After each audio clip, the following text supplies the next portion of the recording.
Hi, I'm Marcos and welcome back to Awakefulness. If you have been following our journey, you know we have traveled quite a distance and explored the mysterious fabric of reality. But today, we'll stop looking out there at the nature of the universe and look in here, in the basement of our own souls. Have you ever felt an inexplicable intense dislike for someone you barely know? Or perhaps you found yourself doing something completely out of character, an outburst of rage, a moment of intense greed, or a sudden paralyzing fear. And afterwards, you thought, I don't know what came over me. That wasn't me. Well, Jungian psychology has a daunting answer for you. It was you, but it was the part of you that you don't want to see. It was your shadow.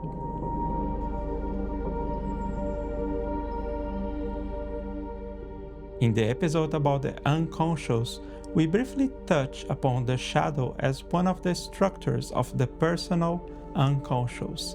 But frankly, that didn't do it justice. The shadow is too vast, too influential, and too vital to be just a footnote. Today, we are dedicating this entire episode to shadow work. We are going to define what it truly is, including its surprisingly bright side. Look at how it controls your daily life right now, and most importantly, I'm going to give you practical tools to start integrating it. This is not easy work. It requires radical intellectual honesty, but as Carl Jung said, one does not become enlightened by imagining figures of light, but by making the darkness conscious.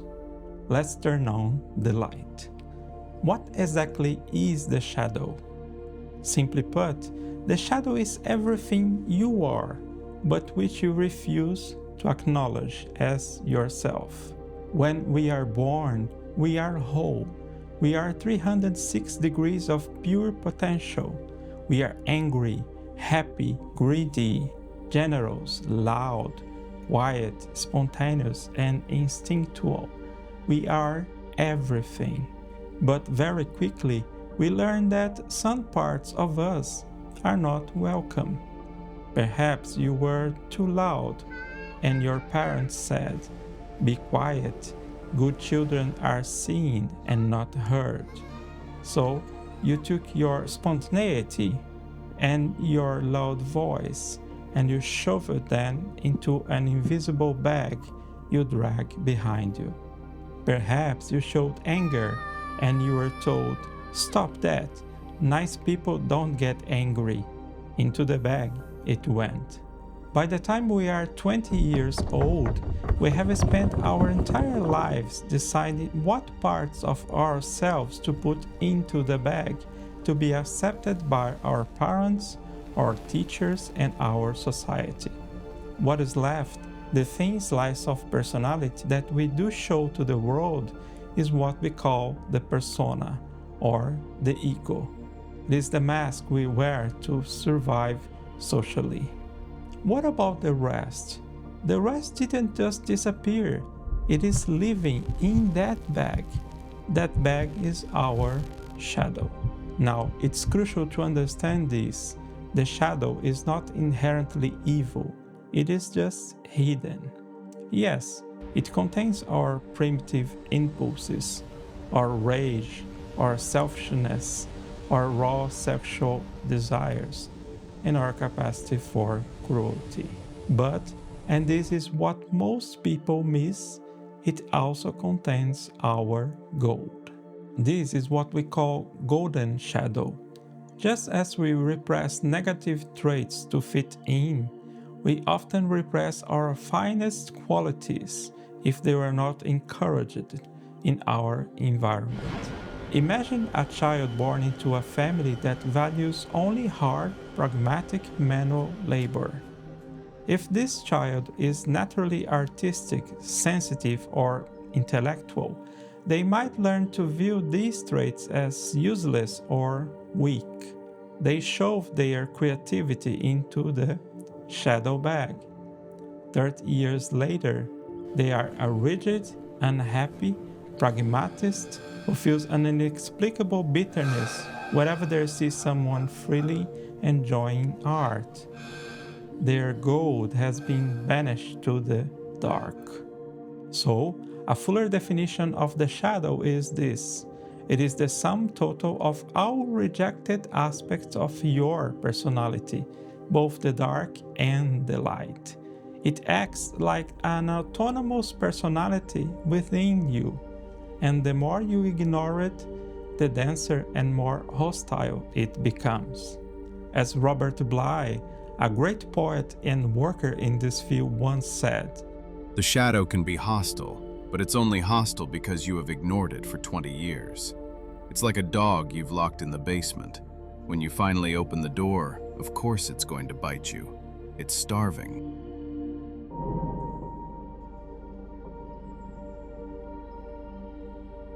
So, how do you know what is in your shadow if it is, by definition, unconscious?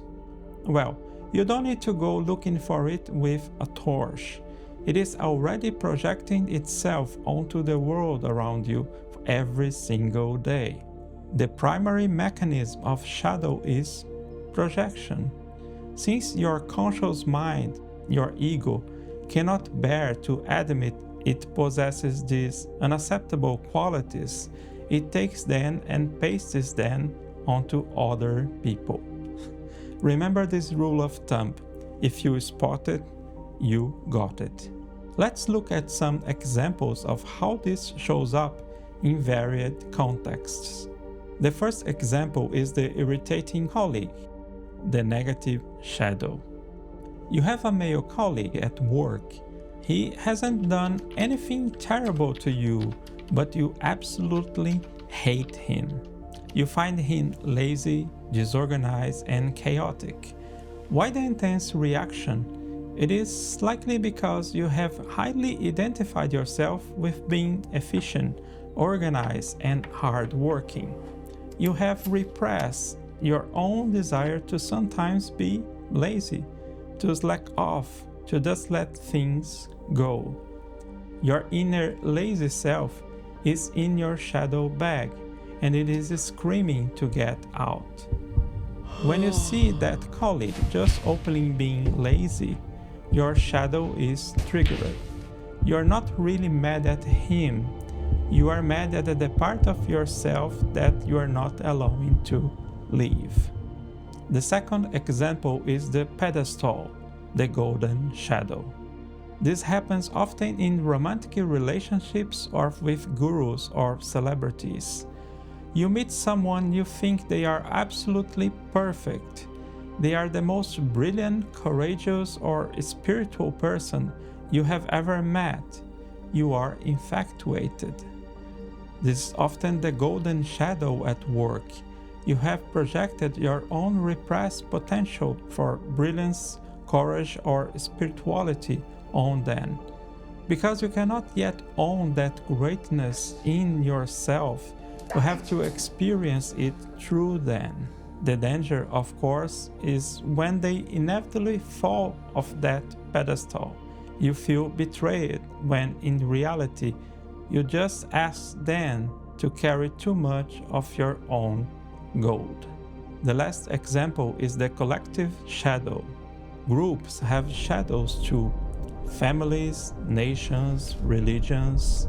We see this in intense political polarization. One side views itself as purely virtuous and logical, while viewing the other side as purely evil, stupid, or destructive. This is dangerous. As we discussed in our last episode about magic, when we don't own our own darkness, we project it outwards. Wars are sometimes fought because nations project their collective shadows onto an enemy. It is much easier to fight an enemy out there than look at the greed, hatred, or aggression within our own society.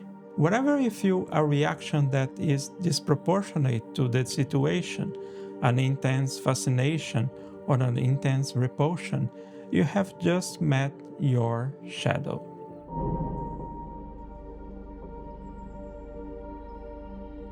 Now, how do we do the work?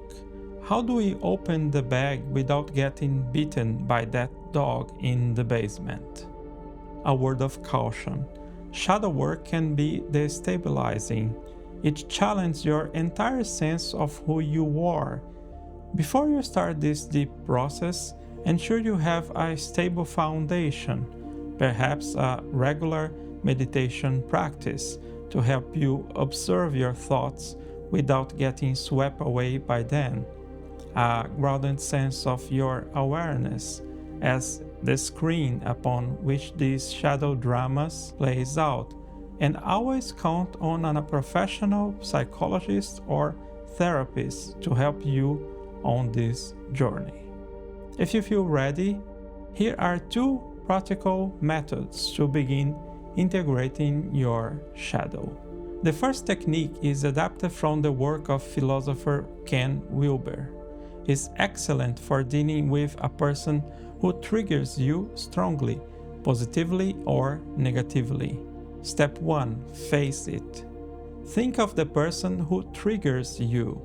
Describe them in detail using he, she, or they. Don't hold back. He is arrogant. He is selfish. He doesn't care about anyone but himself.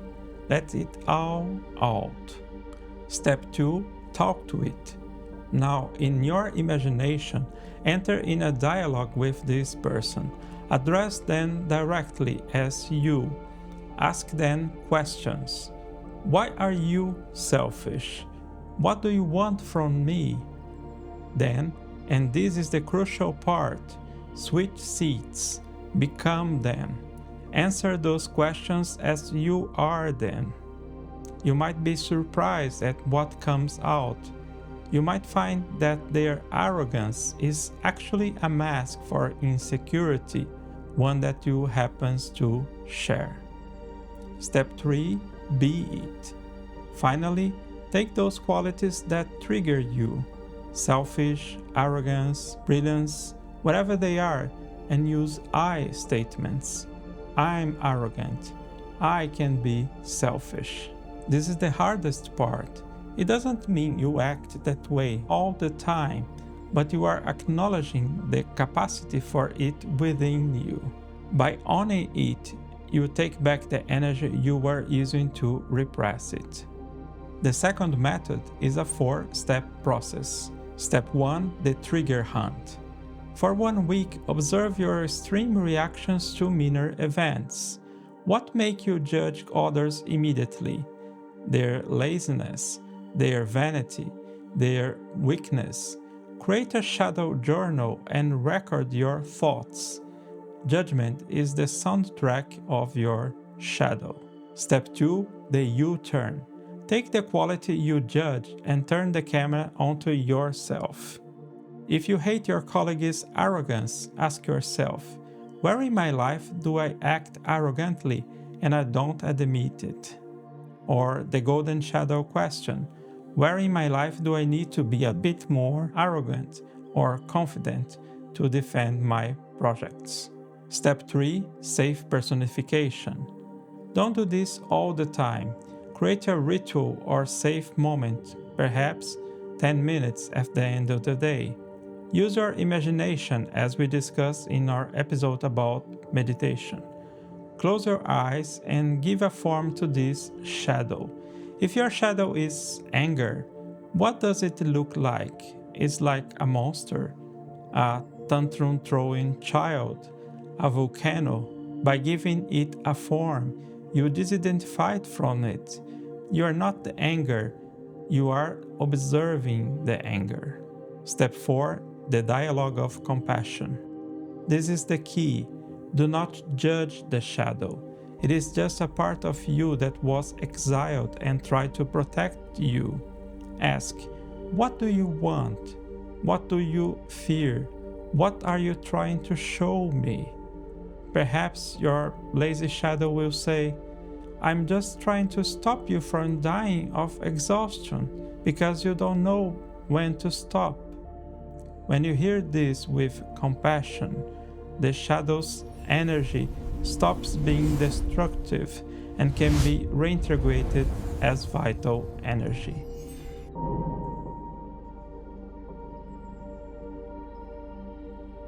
You might ask, Marcus, why should I mess with this? Leave it alone. The problem is that the shadow doesn't stay quiet. Deepak Chopra and Debbie Ford call this the shadow effect. Imagine trying to hold a beach ball underwater. It requires constant effort, right? When you get tired or distracted or having one drink too many, bam, the ball shoots out of the water with full force. This is how the shadow acts when ignored. It possesses you. It is that disproportionate outburst of road rage. It is the betrayal you swore you would never commit. It is the self-destructive behavior that ruins your success just when you are about to achieve it. When you integrate the shadow, you don't become perfect. In fact, you might become a little rougher around the edges, a little less nice, but far more real. You gain back that energy you spent pushing these beach balls underwater. You become more creative because you've unlocked the golden shadow. You become less judgmental of others because you recognize their faults in yourself. You move from being fragmented to being whole. And wholeness, that is the ultimate end of awakefulness. Thank you for having the courage to look into the dark with me today. If you found this helpful, please subscribe and hit the bell. We have deeper place yet to go. Share in the comments below, what is one positive quality you might have put in your shadow bag because it wasn't cool when you're growing up? Let's reclaim some gold down here. In this channel, we produce our best content to help your awakening process. We discuss reality, psychology, physics, metaphysics, philosophy, spirituality, and magic. Always in a way that can make sense to rational but open minds. Explore the rest of our videos as each one is a little piece of the jigsaw that can change your life. Thank you for watching and for your time. Be open, be good, and be responsible. See you soon in another video. Bye bye.